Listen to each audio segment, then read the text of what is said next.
எனக்கு ஒரு டவுட்டு. இந்த டைனோசஸ் அப்படின்ற இனம் பூமியில எந்த யுகத்துல காணப்பட்டுச்சு? இன்னைக்கு கான்டென்ட் டைனோசஸா? ஓகே. டைனோசஸ் பார்த்தேன்னா மீசோசோயிக் அப்படின்ற ஒரு யுகத்தில் வாழ்ந்திருக்கு.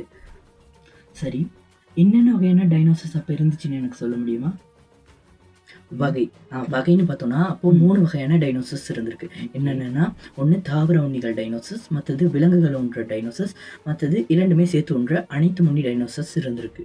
ஓகே, அப்போ இந்த மாதிரி டைனோசர் இருந்துச்சு. பட் இந்த டைனோசஸ்லேயே எது பெரிய டைனோசராக இருந்துச்சு? அப்போ பெரியது.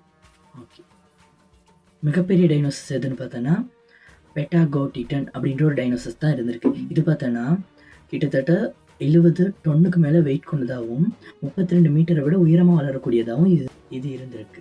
ஓகே, அப்போது இப்போ டைனோசஸ்லாம் ஃபுல்லாகவே அழிஞ்சிருச்சு அப்படின்னு சொல்கிறாங்க. அப்போ இப்போ பூமியில் டைனோசஸே இல்லையா? இருக்குன்னா எந்த மாதிரி? இப்போது முழுமையான டைனோசஸ் இருக்கா அப்படின்னு தெரியல. பட் டைனோசர்ஸ்க்கு டெரிவேட்ஸ் இருக்குது. அது வந்து சில பேர்ட்ஸ் வந்து டைனோசர்ஸ்க்கு டெரிவேட்ஸ் தான். அது மட்டும் இல்லாமல் நீங்களாம் பார்த்துருக்க இந்த ரைனோ ஒரு டைனோசர்ஸ்க்கு டெரிவேட் தான். இந்த வீடியோ உங்களுக்கு பிடிச்சிருந்தா மறக்காமல் லைக் பண்ணிவிடுங்க. சேனலை சப்ஸ்கிரைப் பண்ணுங்கள். சப்ஸ்கிரைபும் பண்ணிடுங்க. எஸ்.